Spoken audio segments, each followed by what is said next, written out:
कि जिस प्रकार से सबसे पहले तो मुझे ऐसा लगता है कि मेघवाल समाज एक ऐसी समाज है जिस समाज में पैदा होना ही अपने आप में गौरव की बात है। मेघवाल समाज में पैदा हुए खींचिए पर हमारे, तो मेघवाल समाज में पैदा होना ही अपने आप में गौरव की बात है। मैं सोचता हूं कि मैं मेघवाल समाज में पैदा हुआ, मैं एक तरह से धन्य हो गया हूं, क्योंकि ऐसी माताएं बहनें, ऐसे बुजुर्ग, ऐसे युवा साथी, और कितने ही कार्यक्रमों में जाओ, भले हम शादी में, ब्याह में, मौसर में, कार्यक्रम में, छोटे से छोटे काम में, लेकिन एक ही चीज वहां सुनने को, देखने को मिलती है। समाज में 10 बुजुर्ग अगर बैठते हैं तो बैठ के एक ही चिंतन मनन करते हैं कि इस देश की मानवता, इस देश की मनुष्यता, इस देश का जो इंसान, उसको कैसे हम ठीक करें और ये देश कैसे आगे बढ़े। इसका जो चिंतन मनन अगर कोई करता है तो निश्चित रूप से मेघवाल समाज का आदमी करता है, हमारी माताएं बहनें करती है। धन्य है आप लोग। जब भी हम देखते हैं हमारे महापुरुष, हमारे गुरुजी रविदास जी, वो भी कहते थे ऐसा राज चाहूं जहां सबन को मिले अन्न। वो यूं नहीं कहते थे मेरी जात को मिले, या यूं नहीं कहते थे कि इसको नहीं मिले, वो कहते थे सबन को मिले अन्न, ऊंच नीच सम बसे तो रविदास रहे प्रसन्न। वो कहते थे सारे लोग एक साथ। वो तो यहां तक कहते थे ये जो मंच हमने बनाया ये भी नहीं होना चाहिए। उनका कहना सारे लोग एक साथ बैठ करके हम सारे लोग जयंती मनाएं, तब रविदास जी प्रसन्न रहते थे। ऐसे गुरु की जयंती मनाने के लिए आज एकत्रित हुए। 3-4 साल पहले मुझे अवसर मिला रविदास जी के गांव जाने का। योग संयोग से उस दिन रविदास जयंती थी। जब मैंने वहां जाकर के देखा तो 5-5 किलोमीटर दूर की लाइनें लगी थी चारों तरफ रविदास जी के दर्शन करने के लिए। इतनी भीड़ उत्तर प्रदेश के वाराणसी के सिद्धपुरा गांव में जब मैंने देखी तो मुझे ऐसा लगा कि हम मंदसौर नीमच जिले में तो हम ज्यादा कुछ कर नहीं पा रहे, जितना पूरे देश में, पूरे विश्व में रविदास जी की एक आस्था है। मेरा आपसे यही प्रार्थना है कि जैसा हमारे गुरु ने कहा था वो हम लोग आत्मसात करें, और हम करते भी हैं। कल की घटना, परसों की, जो मैंने कल के अखबारों में पढ़ी, मैं उस मंच के माध्यम से उस मां, उस देवी को नमन करता हूं कि जिन्होंने जो मधुमक्खी का छत्ता रणपुर गांव में, जावत तहसील में, आपके नीमच जिले की घटना, वो जो छत्ता, उसमें से जो मधुमक्खियां उड़ी, और वो जो हमारी माँ थी मेघवाल समाज की कंचन बाई, उसने देखा कि छोटे छोटे बच्चे पर मधुमक्खियां खा जाती है। तो ये निश्चित रूप से मानिए कि जो एक ममतामयी माँ होती है, जो माँ का जो दिल होता है, वो उद्वेलित हो गया, और उन्होंने वो तिरपाल और वो दरी उन बच्चों के ऊपर बिछा करके वो माँ ऊपर गिर पड़ी। और जिस प्रकार से जो एक ढाल का काम करती है, वैसे उसने छोटे छोटे नन्हे मुन्ने बच्चों के ढाल का काम किया, और सारी मधुमक्खियों का छत्ता उस माँ के ऊपर गिर गया, और एक एक कर करके वो मधुमक्खियों का छत्ता उस माँ कंचन बाई को जो मार डाला। लेकिन वो मरते मरते इस इलाके के रविदास जी की बात को मानते हुए उसने 20 बच्चों की जान बचा दी।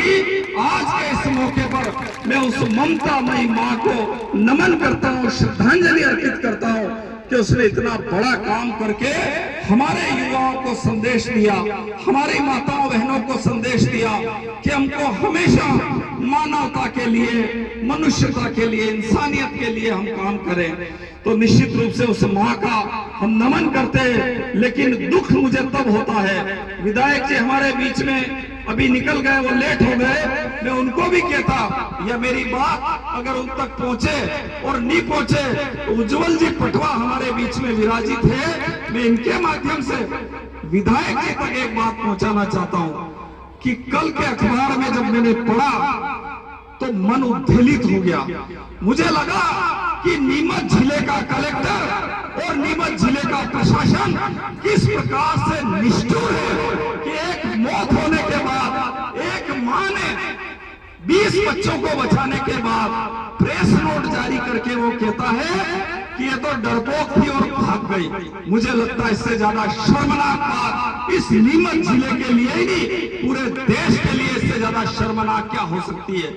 एक चीज और मैं कहता हूं, यहाँ के क्षेत्र के सांसद को धन्यवाद, वित्त मंत्री उन्होंने पोस्ट करी, उनको धन्यवाद कि उन्होंने कहा कि ममता मई मां को जो है और श्रद्धांजलि की पोस्ट दोनों ही नेताओं ने करी।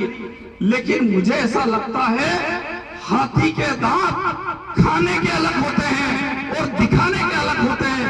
एक तरफ सरकार का उप मुख्यमंत्री जो है ट्वीट करता है और वो जो पोस्ट करता है फेसबुक पे लिखता है कि वहां ऐसी घटना हो गई, उसका मैं नमन करता हूं। दूसरी तरफ उसी का कलेक्टर, उसी का प्रशासन ये लिखता है कि वो मां जो है वो भाग गई थी। इससे ज्यादा शर्मनाक बात नहीं हो सकती।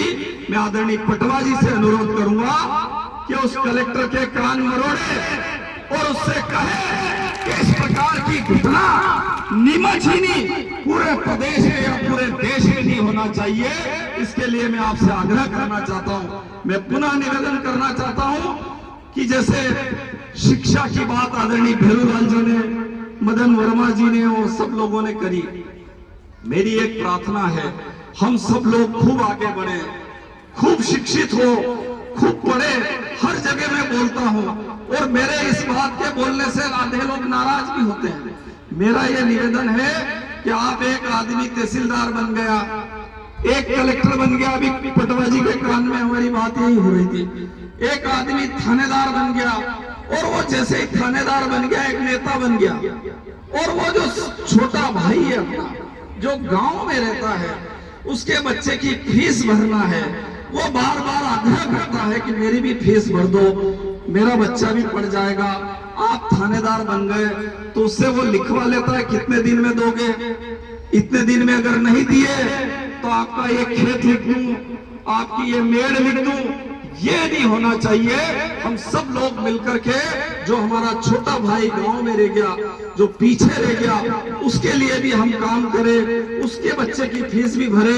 एक घर आपका बन गया कोई बात नहीं, आपके 4 मंजिल हो गए, छोटा मोटा घर इंदिरा आवास का आया 1,35,000 और 1 लाख आप दे दोगे भाई को तो उसका भी छोटा मोटा पास में बन जाएगा।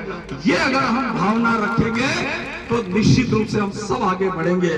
मेरा ये निवेदन है कि ये जो देश है, ये देश लकीरों से आगे नहीं बढ़ता। हम वो प्लाटों की लकीरें खींचते ना, यहाँ से तेरा, यहाँ से मेरा, इससे देश नहीं बनता। हम जो बिल्डिंग बनाते हैं उससे देश नहीं बनता। देश कैसे बनता है?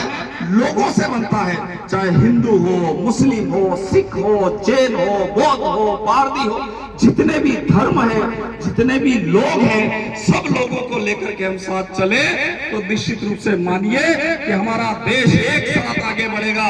सारे कर्मचारी, सारे अधिकारी, सारे बड़े लोग, सारे पैसे वाले सब मिलकर के छोट बड़त सबको हम आगे बढ़ाएंगे तो ये देश दुनिया का सिरमौर बनेगा।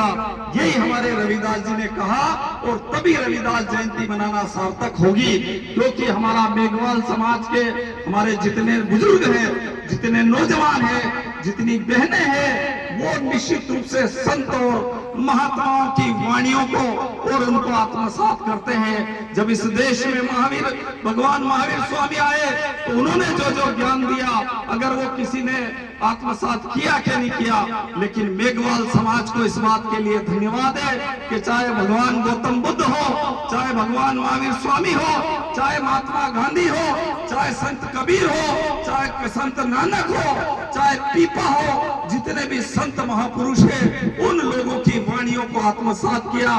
चाहे बाबा साहब अंबेडकर हो, जिन्होंने अच्छा कहा वो निश्चित रूप से करा। मुझे इस बात का गर्व है कि जब भी हम अखबार उठा करके देखते हैं और वो क्राइम की खबर छपती है, उसमें एक भी मेघवाल समाज के आदमी का नाम नहीं होता है।